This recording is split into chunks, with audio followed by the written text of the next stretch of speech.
Hi everyone, welcome to the recorded overview of the iSchool Vienna Summer 2019 program. I want to welcome you all to this brief video about what we're going to try to cover this summer as we are in Vienna, Austria from July 1st to the 27th, 2019. This is me. I'm Mike Doan, a lecturer at iSchool. I've been lecturing here at the iSchool about 10 years. My focus is on the MSIM program, but also MLIS and informatics. And I also teach courses related to the topic we're going to cover. Joining us this summer will be another lecturer in the iSchool, Richard Sturman. Some of you may recognize him as taking courses in MSIM and informatics. So briefly, I want to talk about what the program is about, what you should expect as a student wanting to join, who should consider going, and when you need to apply. The title of the program is Semantic AI, Using Metadata to Build Advanced Intelligent Systems. And I know that sounds fairly technical and sophisticated, but I want to assure you that we've designed the program so that anybody, folks who consider themselves very technical or not technical at all, would have an interesting time in building a portfolio piece and working on a project in the capital of Austria, in Vienna, this summer. So for more information and really to get deeper into how to apply and things like that, you can search the Study Abroad program website, search for iSchool Vienna, and there's a URL down there on the bottom. If you want, I think you could also search by that ID number. Any way you get there, you'll be able to easily find more information about this program on the Study Abroad office, which also includes the details about where we're going to be. There's Richard and myself, the program manager, when to apply and what to apply for, and finances and everything else. If you've never applied for a program, study abroad program through the iSchool, through the university, it's pretty simple. There's some steps you have to go through, and there's also eligibility for scholarships. So one of the key things is that as you're considering this program, you also want to make sure you start to get on board early, because scholarship money it tends to go pretty fast, but definitely you should be eligible for a scholarship, or at least go to the study abroad program, contact someone there to find out more information about how to potentially get a scholarship for this. So what are we going to do? So the program really is going to explore what I consider to be a sort of growing connection between these traditional systems that we use, which can be taxonomies and ontologies, and many of you who've taken classes with me know what that's about, especially if you've taken the taxonomy class, the IA class. But really, those are the traditional classes and coursework that we do here in the iSchool that is relevant to this project and this program. But also, we're going to look at the latest artificial intelligence aspects, some NLP, natural language processing, used to build enterprise systems. And what we're trying to get at here is how can we use the technology that's currently used to propel and power artificial intelligence, AI, and NLP, natural language processing, in conjunction with building these more traditional taxonomies that we may have done in class or elsewhere. And how do the two of them come together in modern systems, such that aspects of finding information, presenting information, regardless of the output of the platform, how is that done today? And so really it's just a next step forward for a lot of you who have maybe taken some library science classes or information organization classes. It's another next step forward for those of you who may be more technical oriented and have done some work in AI and NLP and other automated systems, and how those systems can be enhanced, and that's the semantic part, the enhancement to make them better and more usable for people. During the course, we're going to examine the data science aspect, the information science aspect. How do you gather the information to make it more semantic, and how do you manipulate these vast amounts of data? But also how to really shape that data up to be delivered to customers, employees, and companies and government agencies. And so the title, although again somewhat intimidating and maybe a bit technical, really is meant to say, look, there's a lot of technology out there right now that can process vast amounts of data, but that doesn't necessarily make it human readable, human usable. And so what we're going to discover, what we're going to look at in this program is how can we build systems that are both human-focused, human-oriented, but technical in nature. So it's going to be good if we have people on the program who are more focused on user experience, information architecture, taxonomy, more traditional library sciences, information sciences, and folks who are a bit more advanced in technical learnings and technical capabilities who can dig deeper into the AI and NLP systems and learn how machine learning is going to make the work that is done on the, I guess you could say, the UX side, the user experience side, more usable on the technical side. So what to expect in Vienna? I've been to Vienna a few times. I've enjoyed it very much. It's a very safe, clean, and centrally located city in Europe.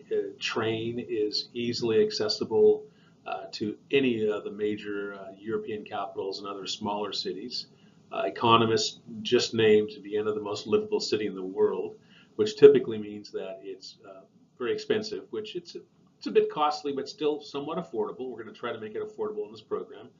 Many people in Vienna speak English, so there really isn't much of a language barrier.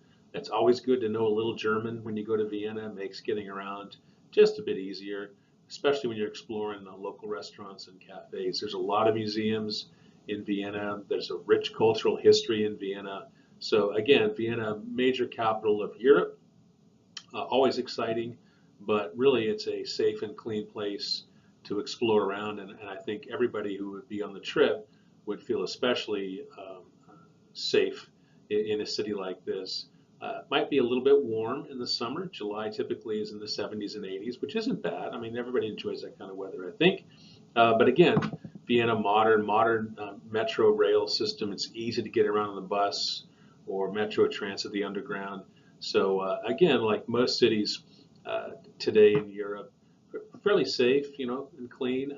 I'd say it's a bit safer and cleaner than other major cities like maybe Berlin or London, and it's again smaller in many ways. But overall, very enjoyable. And there's a lot of programs like a Rick Steves program you can watch on Vienna to get a richer flavor of the city itself. But we plan on living and working right downtown in Vienna, near the software company and the universities where we're going to go to. So again, great opportunity to have a fairly carefree 1 month in Europe and learn a lot. Also, the ability to leave and go travel via train or other conveyance, and it's centrally located, so it's fairly fast to get to other areas of Europe. During the course, we're going to look again at the data science and info science being used by companies today to just gather this vast amounts of data, but also how those companies can use this data in more effective ways using what we call semantic AI. So we're gonna study, we're gonna work, we're gonna do some project work at the Semantic Web Company, which is based in Vienna. I've worked with them in their software company. I've worked with them for about 7 or 8 years now. The product that they have is called Pool Party. I know it's a weird name, Pool Party, POOLPARTY. Some of you have already used it, who've taken some classes. What we're going to do is learn more about the software. If you haven't used it, no worries. We'll teach you.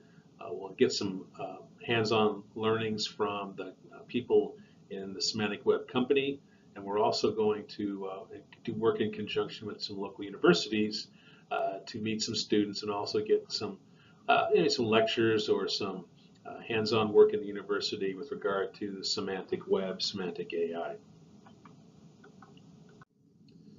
Who should consider going? What kind of students are we looking for? Well, undergraduate or graduate, yeah, we want both. We want all levels of experience, skill, and backgrounds. If you've never been to Europe, this is a great opportunity for you to go and really get deep into the heart of Europe and see a lot of the sites about what Europe's about. If you've been to Europe before, I think you understand how to get around, perhaps via trains and other vehicles. But if you haven't been to Vienna, I think Vienna is one of the top cities I think should be on your European checklist. Of course, Paris and London, etc. But Vienna is oftentimes overlooked because it's not in the center like maybe a Berlin or a Paris or a London is. But still, Vienna and Austria are so close to what we consider to be Western Europe, and also very close to areas of Eastern Europe, also easily accessible via train ride. So it's a great opportunity. We want undergraduate students and graduate students, regardless of major. You do not have to be an info major, MLIS, MSIM. You can be undecided. You can come from other majors. What we want is a group of people who are going to be interested in the topic, which is how to enhance and better use vast amounts of data, whether that's on the technical or non-technical side. We want everyone to come together and work on this project. The takeaway, of course, is that you're going to have a project for your portfolio that you can demonstrate you've got some advanced skills in these areas, which employers are always looking for, or if you're trying to apply to the iSchool in informatics or MSIM, MLIS, this would also work great towards your part of your submission package. You have to be techie, and that's kind of a key thing, and the answer is no. As I said earlier, we're going to use software, and there's going to be some advanced, well, not really advanced, but some, intermediate technical things. And the idea here is that you don't have to be a techie, but you're going to learn some sellable technical skills, I think, while you're in the program by sharing with other students. And also students who are really technical in nature are going to pick up a lot of more, I guess you would call, like soft skills, user experience skills that you may not get in other programs. So we're looking for that hybrid, that crossover of information science and technology, both of which are going to be featured in the program. When should you apply? Well, sooner the better, obviously. End of the month, into January, is really when all this thing needs to be done. I would advise you to either reach out to me personally. My email address is right there, or go back to the study abroad office and look up iSchool Vienna and find out more of the details about when you should apply. Expressing interest in the program early is always better. As we start to review applications, we're going to be looking for folks who maybe applied early, showed a sense of dedication, but also we're looking for people who are just really interested in exploring more of the user experience and technical side of this topic. Again, thanks for listening. This has been a bit of an intro to the iSchool Vienna Summer 2019 program. Thanks for listening. My name is Mike Doan. Any questions, please reach out to me. Thank you.